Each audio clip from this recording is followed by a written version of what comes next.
Oi, gente, tudo bem?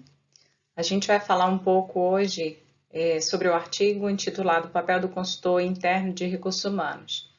Mas antes da gente entrar no artigo de hoje, eu queria recapitular algumas informações que a gente já estudou em outras disciplinas, ou até mesmo que a gente tem visto durante essas entrevistas com profissionais de recursos humanos, que dentro da área de RH a gente tem a possibilidade de atuar de duas formas: dentro do RH interno ou dentro do RH externo.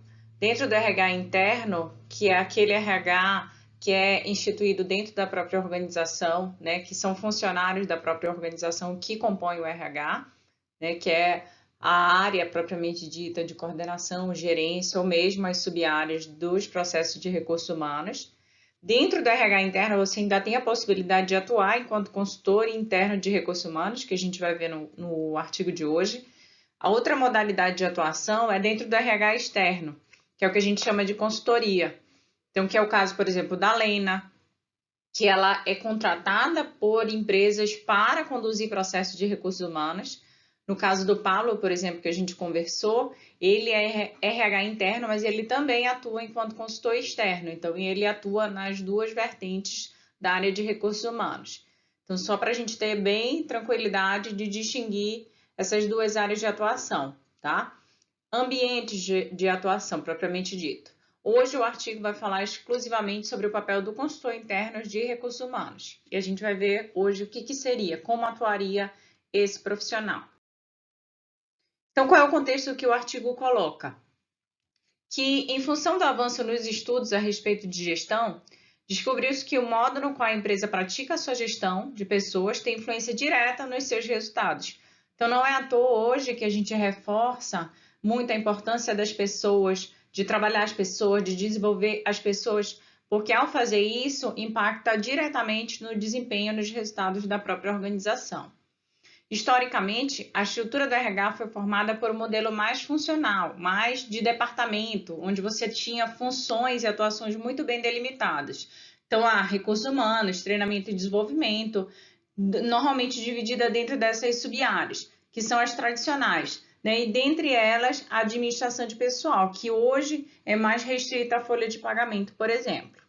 Porém, a partir dos anos 1980, observou-se uma mudança, né, em função dessa visão, que antes era altamente funcional, agora é buscado uma visão mais estratégica, né, dentro dessas organizações. Então, aqui eu quis trazer para vocês um pouco sobre essa transformação, sobre essa mudança de concepção da área de recursos humanos. Então, lá no início das atividades de recursos humanos no Brasil, na década de 1930, qual era o contexto? Necessidade de controle e pagaria de funcionários. Então, lidava única e exclusivamente aqui mais sob controle de folha de pagamento, de salário, né, cumprimento de horário. Então, aqui era mais ligada a essas áreas. Então, quais eram as atividades desenvolvidas? Mais o que hoje a gente denomina de departamento de pessoal. Então, pagamento de salário, controle de jornada de trabalho, fiscalização da aplicação da legislação trabalhista e alguns processos de recrutamento e seleção, né? Mas muito sob controle do que estava restrito à legalização, né? Às leis, aspectos legais envolvidos.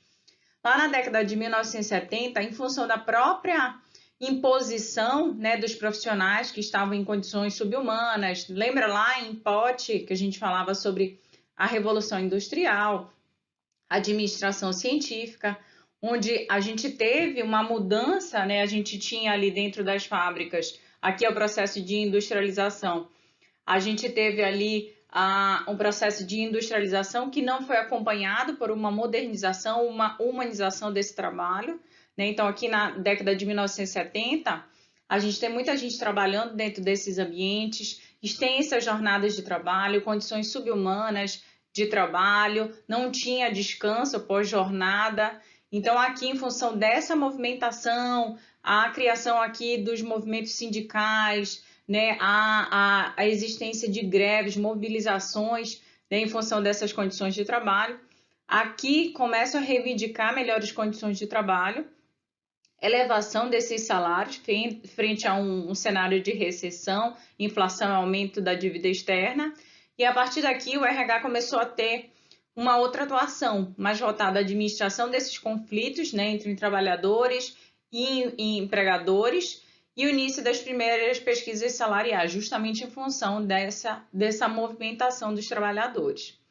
Dando continuidade, lá início da década de 1990, houve a fusão e aquisição de empresas no Brasil, o que acarretou um vasto programa de demissão e ajustes em relação ao quadro de pessoal das empresas. Então, esse cenário, né, de muita mudança acabou impondo à área de recursos humanos a necessidade de modernização, justamente para a solução de demandas para a excelência organizacional, em função dessas demissões, né, reestruturação das empresas. Então, aqui a gente já começa a falar de ferramentas que hoje a gente utiliza, por exemplo, mas olha lá, desde a década de 1990.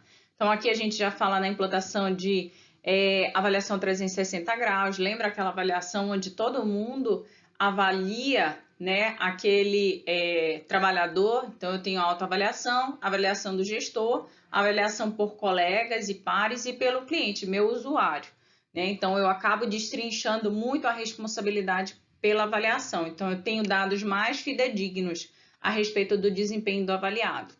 Eu falo aqui já em competência, remuneração variável, né, de acordo com o desempenho, de acordo com metas, programas de trainee, benefícios flexíveis e o uso, olha só, do e-learning, que hoje a gente tem falado tanto, né, educação à distância, capacitação, né, à distância. E aqui no final da década de 1990, a gente começa também a ter uma atualização, uma modernização da área de recursos humanos, que é quando é introduzido, por exemplo, o conceito, o modelo de atuação da consultoria interna de recursos humanos, que é justamente o assunto de interesse do nosso artigo e da nossa aula de hoje.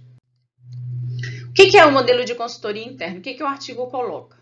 Refere-se a uma modalidade de condições que envolve uma mudança na estrutura, nos processos de recursos humanos e em seus profissionais, tornando-se um modelo de apoio à gestão. Esse modelo pressupõe uma lógica de funcionamento integrada por macroprocessos que interagem em suas informações, por uma estrutura que rompe com o modelo da departamentalização e, por consequência, exige uma qualificação diferenciada desse profissional. O profissional deixa de ser especialista em apenas um dos processos de recursos humanos, ou recrutamento e seleção, ou treinamento e desenvolvimento, e ele passa a ser especialista e ter um amplo conhecimento a respeito de todos os processos da área de recursos humanos. Os consultores internos seriam responsáveis por apoiarem a prática de gestão de pessoas na empresa, por meio de diagnósticos, intervenções, aconselhamentos, orientações e suporte às lideranças na tomada de decisão. Uma das contribuições desse modelo foi possibilitar aos profissionais da área de recursos humanos abordarem gestão de pessoas como um fenômeno complexo e multifacetado, não mais como um conjunto de processos funcionais que atuam de forma isolada. Ah, não, eu só atuo na área de recrutamento e seleção. Não, eu só atuo em capacitação. Não, esses processos eles estão interligados e eles precisam estar interligados porque eles têm uma relação muito tênue entre eles, né? Na verdade, muito estreita entre eles. Então, eu preparo, eu capto um profissional, mas eu preciso desenvolver ele. Então, todas essas áreas são interligadas. Mas há muito questionamento sobre será que é vantajoso, né, formar um consultor interno de recursos humanos ou contratar um consultor interno de recursos humanos? Então, o artigo traz algumas discussões, dúvidas, né, possibilidade de vantagem ou desvantagem desse profissional. Constata-se que ele tem implicações tanto nos profissionais de recursos humanos, que passam a ser exigidos por conhecimentos em todos os processos da área, bem como nas lideranças, que agora passam a ter consultores mais próximos e cobrando ações efetivas em gestão.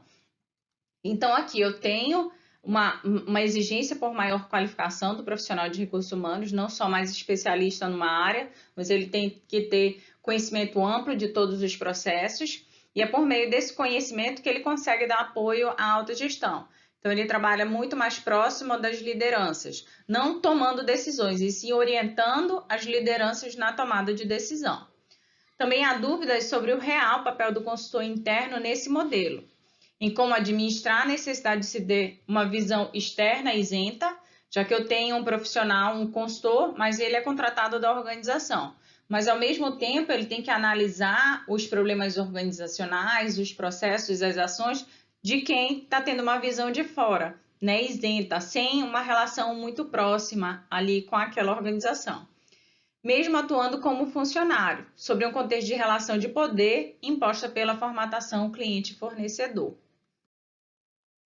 Diante disso, desse contexto, né, dessa introdução, o objetivo do artigo foi debater a respeito da prática da consultoria interna de recursos humanos nas empresas.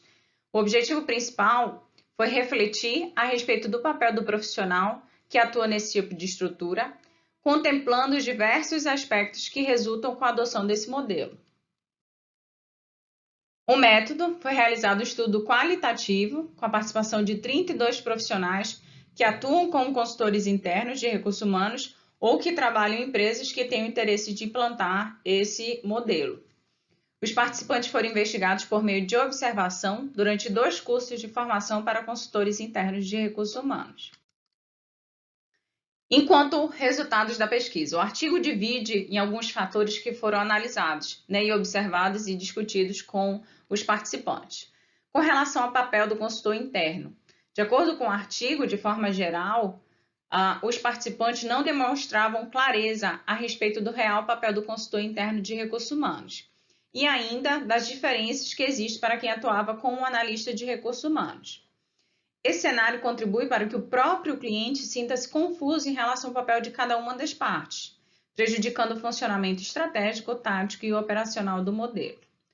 O entendimento dos 2 grupos dos participantes era que se tratava de um profissional generalista de recursos humanos, com conhecimentos gerais a respeito da área.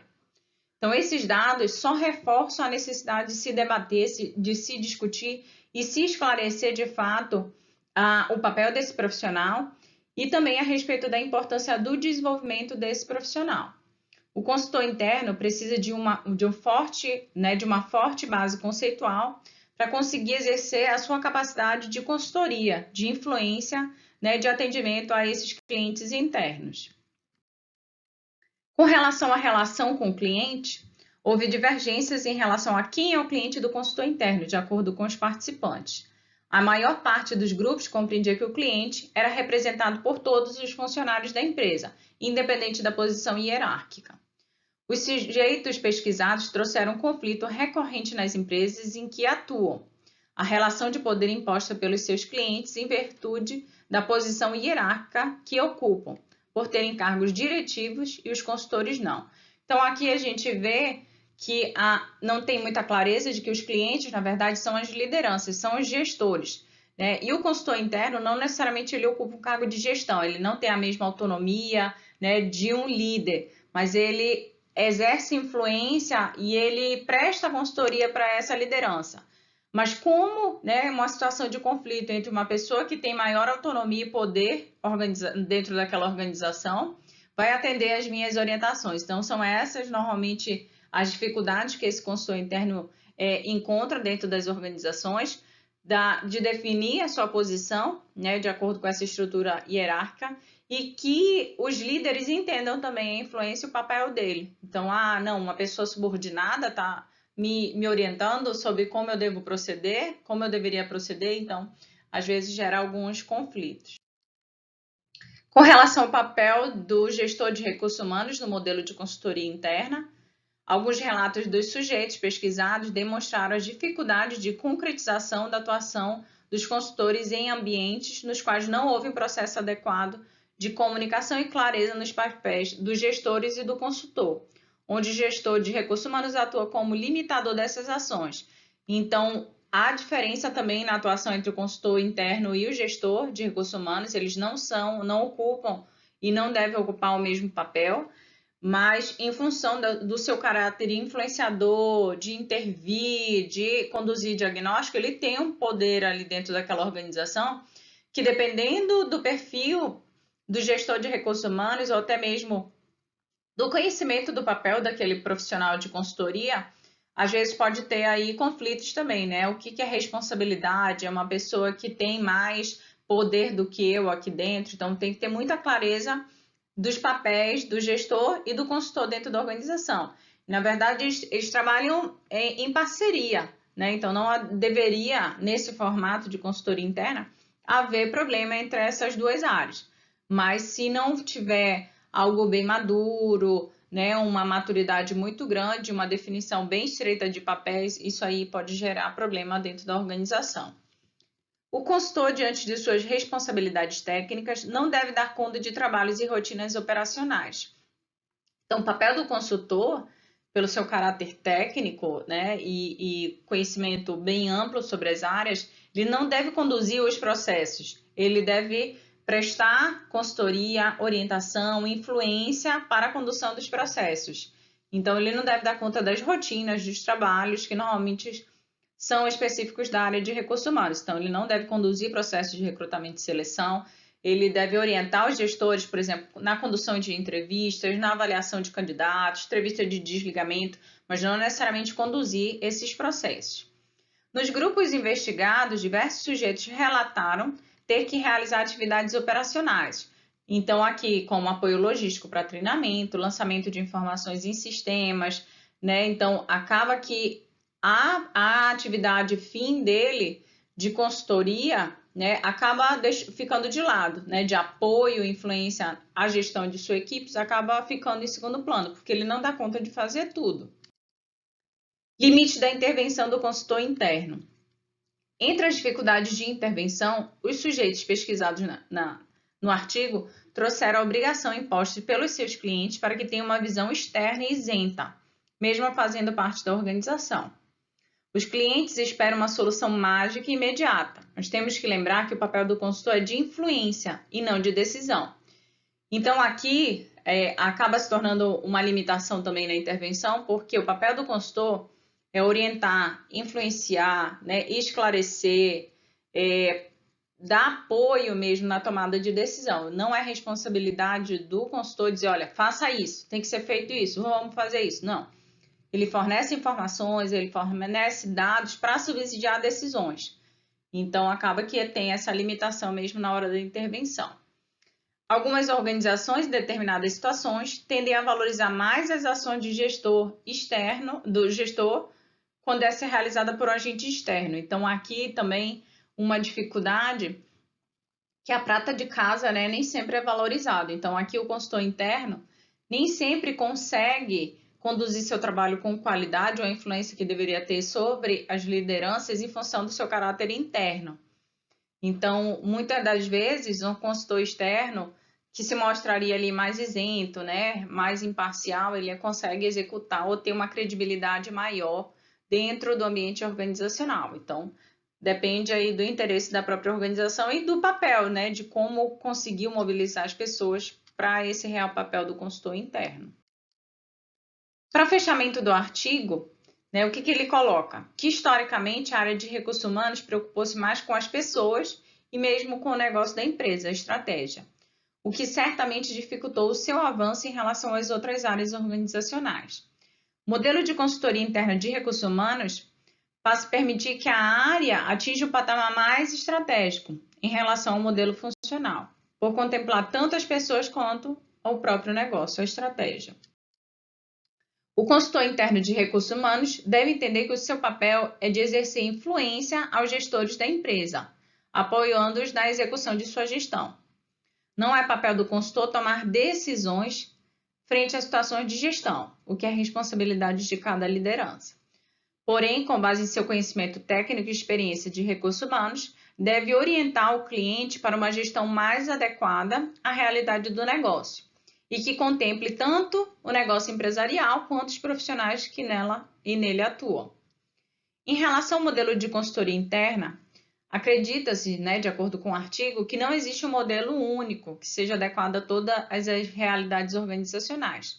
Então, o artigo, lá nas considerações, sugere que seja feita uma adaptação, uma implantação adequada à realidade de cada organização e que deve ser levado em consideração, por exemplo, fatores como capacitação do profissional de recursos humanos. Será que eu tenho profissionais capacitados dentro da minha organização para implantar um modelo de consultoria interna? Nível de maturidade dos gestores. Então, como a gente viu, às vezes há um conflito ali de interesse ou mesmo dificuldade de entender a responsabilidade de cada profissional. Então, é importante que os gestores estejam preparados para receber, né, a influência ou a consultoria desse profissional de recursos humanos, né? Então, todos esses fatores devem ser levados em consideração para poder implantar ou não esse modelo de consultoria interna. Para concluir, de acordo com o artigo, o modelo de consultoria interna de recursos humanos ainda tem muito espaço para avançar, tanto nos estudos acadêmicos quanto nos ambientes organizacionais. De forma geral, observou-se que nos dois grupos pesquisados, que há uma aceitação dos profissionais de recursos humanos em relação ao modelo, como uma forma de atender às demandas de gestão de pessoas, de alinhar as ações de recursos humanos com as decisões da empresa e ainda por permitir que a área assuma um papel mais presente na estratégia organizacional.